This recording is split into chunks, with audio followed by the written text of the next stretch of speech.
This is Dr. Vaishali, and I'm reading from the book Spirit of Homeopathy, book written by Dr. Rajan Sankaran.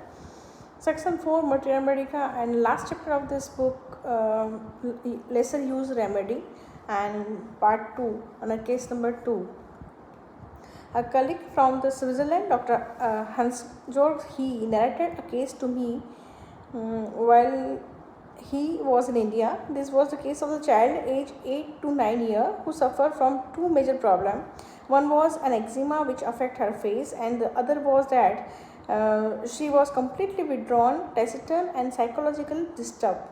One peculiarity about her eczema was that there was no itching despite it being a very wet eczema with oozing and crust formation.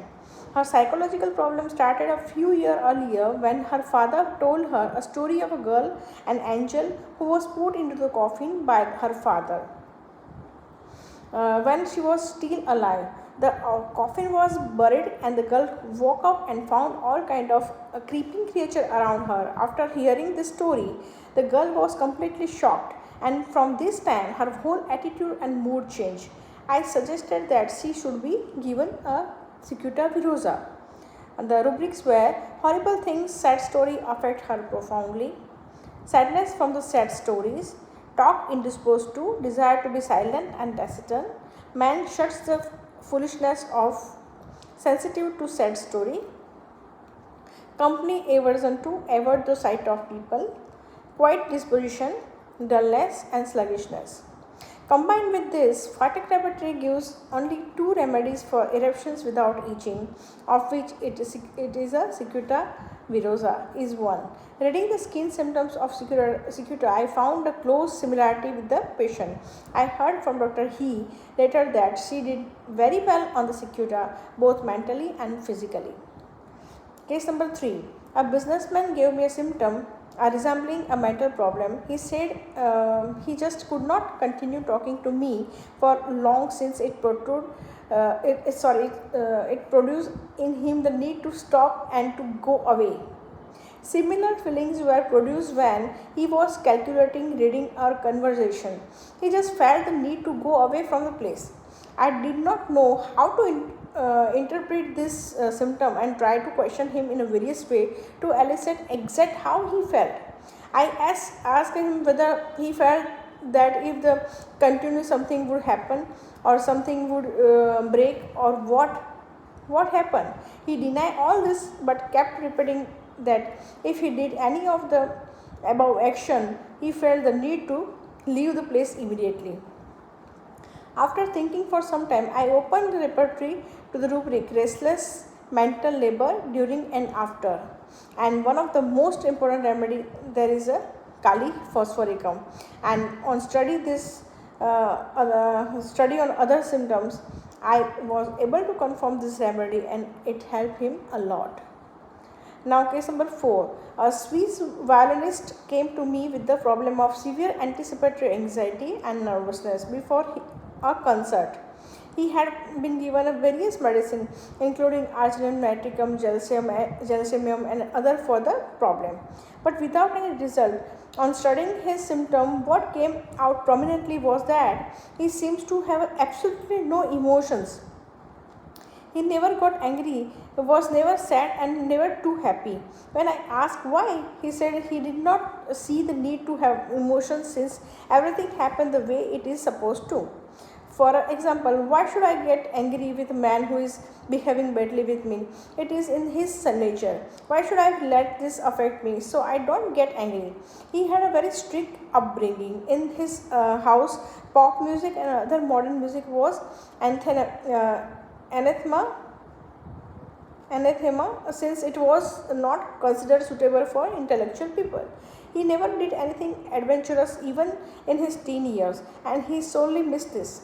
I chose the rubric from the synthetic repertory, emotions predominated by intellect, and found the remedy Viola odorata.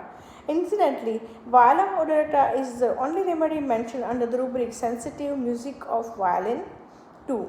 I gave him Viola odorata and heard that he had benefited a lot. Case number 5. In the case of woman age 50, I could not differentiate between two remedies as far as her mental symptoms were concerned. There was a lot of anxiety in her about her family, and which looked like a Kali carbonicum, and yet she was extremely mild and yielding, which looked like a pulsatilla. While I was debating between these two remedies, I looked into her physical symptom. She had come with a pain which affected most of her joint, and for this pain, she had been prescribed aspirin. She had been taking 15 to 16 aspirin tablets every day for the past 12 years. Aspirin was the only things that gave her relief. Not only did it relieve her pain, but it made her feel better on the whole and emotionally calm down.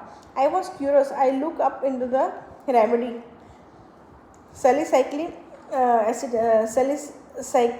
acidum in the Clark dictionary, and to my surprise, the first symptom I found in the mind were anxiety, worry, restlessness, yet mild. On examining her physical symptom, I found the confirmation that they were much worse by movement like a bryonia and better by dry heat like a rust ox. With the salicylene acidum, salicylum acidum in potency, not only was she able to come off aspirin very quickly, but she found great relief in the complaint. Medicine was salicylicum acidum. Case number 6.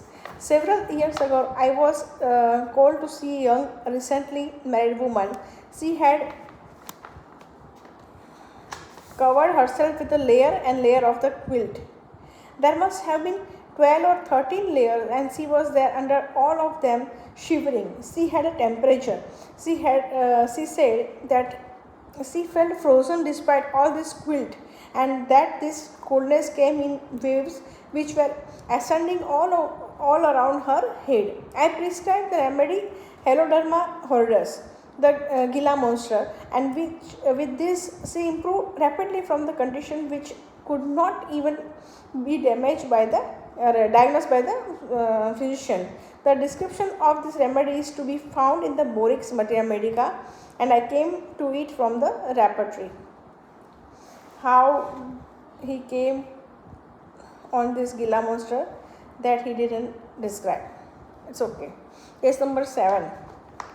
My teacher Dr. Sarabhai Kapadia has described several cases of a little known remedy called Texas Bacata. He found this remedy by accident. We routinely ask the patient what happens if they remain hungry and how long he can bear the hunger. One of the patients said that he cannot bear hunger for more than 2 hours, and if he remains hungry, he gets all kind of noises in his stomach. One would easily overlook such a symptom. However, Sarabhai's attention to detail made him open the repertory to the rubric abdomen rumbling, fasting while, and stomach appetite, ravenous eating 2 hours after. In both rubrics, there is only one remedy, and that is Texas Bacata. On these two symptoms alone, Dr. Sarabhai has prescribed Texas Bacata in several different types of cases with a good result. Case number 8. A patient was admitted to the homeopathic hospital with very sensitive pain in her abdomen. The surgeon who was consulted diagnosed an ulcer and advised surgical procedure. When I showed the patient, she was lying on her abdomen and said this was the only comfortable position for her. When I asked her the effect of hot and cold drinks, she said cold drinks suited a lot, and she continued saying that when she drank something cold, she could feel the coldness going down through the esophagus and then into the stomach, which felt very cold. The whole process of drinking cold gave her some relief. I was struck by the description and opened the repertory for the rubric hunting. Stomach coldness icy like after cold drinks, ice like after cold drinks. Stomach coldness internal as if ice water were rising and descending through cylindrical tube. Stomach pain lying on abdomen moderate. The remedy which emerged prominently was the elapse, and there was a very dramatic relief of her pain with this remedy. Now case number 9. A young man aged 20 used to come to me for various problems which were mainly functional. he would experience some dizziness and rushed to me asking that his blood pressure be checked, or he would suffer from pain in the chest and rush to me asking that the electrocardiogram be taken immediately. He had several electrocardiogram and even an echocardiogram. What surprised me was that man of his age was spending many hours over several days of the weeks in my clinic when he could have been out enjoying himself. Another feature was that he was a very miserly person and would save the pocket money given to him by his parents. This is also the age where person may steal in order to spend, and this boy was saving money. In fact, he would even prevent his parent from spending lavishly. The two symptoms that come out of this case were anxiety about health and anxiety about money matter. The only remedy that emerged from the rubric in the synthetic repertory is calcarea silicata. In Kant's lecture of lesser writing, I found a very close similarity with the calcarea silicata. This young man did well, regaining much more confidence. I utilized this case to make some observation about calcarea silicata where lean, chilled person, coldness especially in the tip of the finger, sweaty palm, desire for sour and milk, blue or dark line on the margin of the gums like a plumbum, and dream of talking with his dead relative. I have been able to confirm this group of symptoms again and again, and especially in the young people who came with a very anxious expression of their faces for relatively minor complaint. In the chapter on situational materia medica, I have described this remedy more extensively. The idea of mentioning it here to show the need to make observation about this lesser known remedy and to confirm this observation so that we can add to the storehouse of our information. Case number 10. A man aged 35 came to me with a complaint of pain in the knee joint. I tried one or two remedy based upon my understanding of his case, but with no result. And eventually he told me that he had one problem which he wanted to be treated. This had to do with his beard.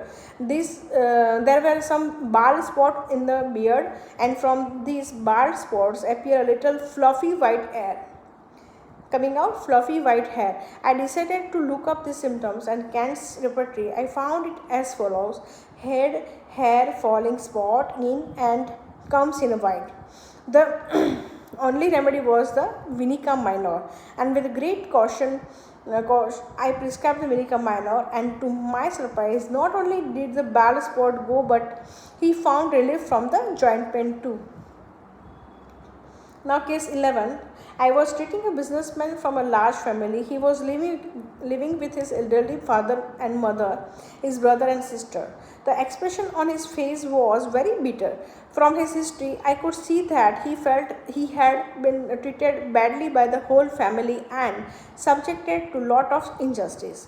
He felt nobody really appreciated him or his effort, and he was particularly angry with his parents, and this had been going on for a long time.